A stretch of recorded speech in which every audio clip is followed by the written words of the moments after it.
Assalamualaikum warahmatullahi wabarakatuh. Kemurungan. Kemurungan adalah salah satu perkara yang mana boleh dikategorikan sebagai satu penyakit yang dapat memberi kesan kepada fizikal maupun mental seseorang.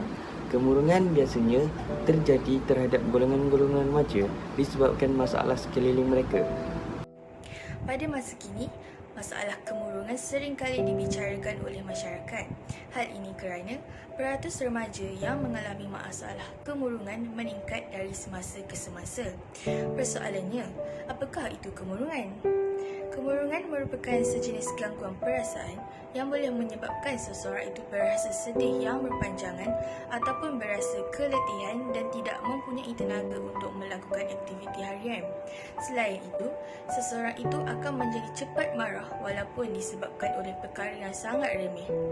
Akhir sekali, remaja itu akan berasa hilang minat dalam melakukan semua perkara. Pada awalnya, kemurungan akan berlarutan sekurang-kurangnya dalam masa 2 minggu. Penyakit ini boleh dihidapi oleh sesiapa sahaja, tidak kira umur, pangkat, jantina ataupun bangsa.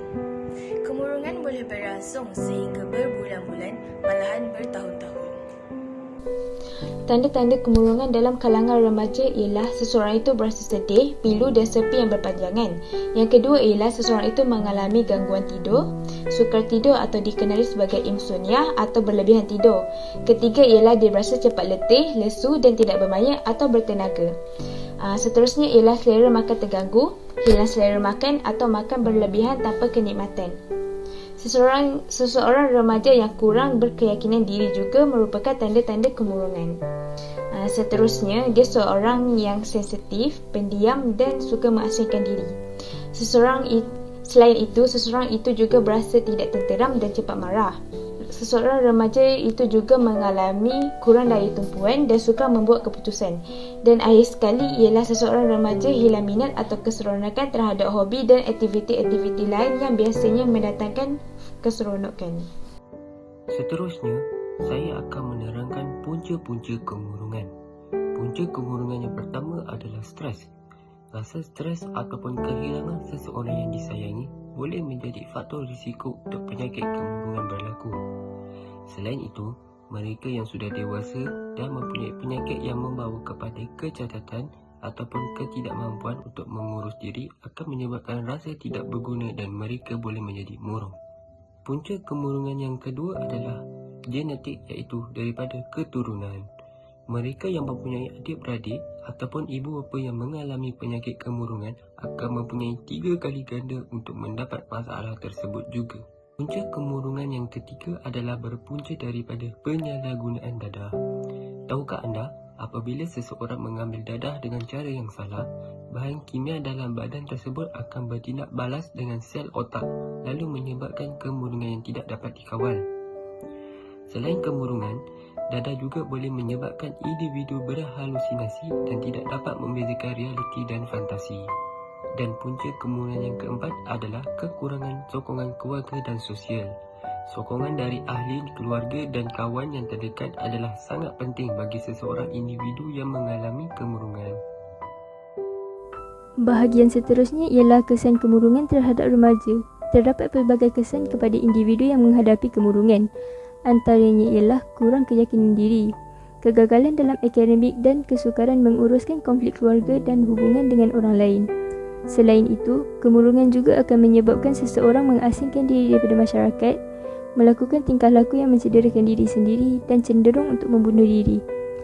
Dalam masa yang sama, individu yang mempunyai kemurungan akan menghadapi masalah perut yang kerap berlaku, sistem imun yang berfungsi dengan kurang optimum dan mempunyai tekanan darah yang tinggi. Akhir sekali, kemurungan akan menyebabkan kecenderungan peningkatan penyakit fizikal seseorang dan menjadi punca seseorang mempunyai keletihan yang terlampau. Akhir sekali, solusi ataupun cara-cara untuk mengatasi masalah kemurungan adalah: yang pertama, mengisi masa lapang dengan perkara-perkara yang berfaedah seperti bermain bola, bermain badminton dan sebagainya.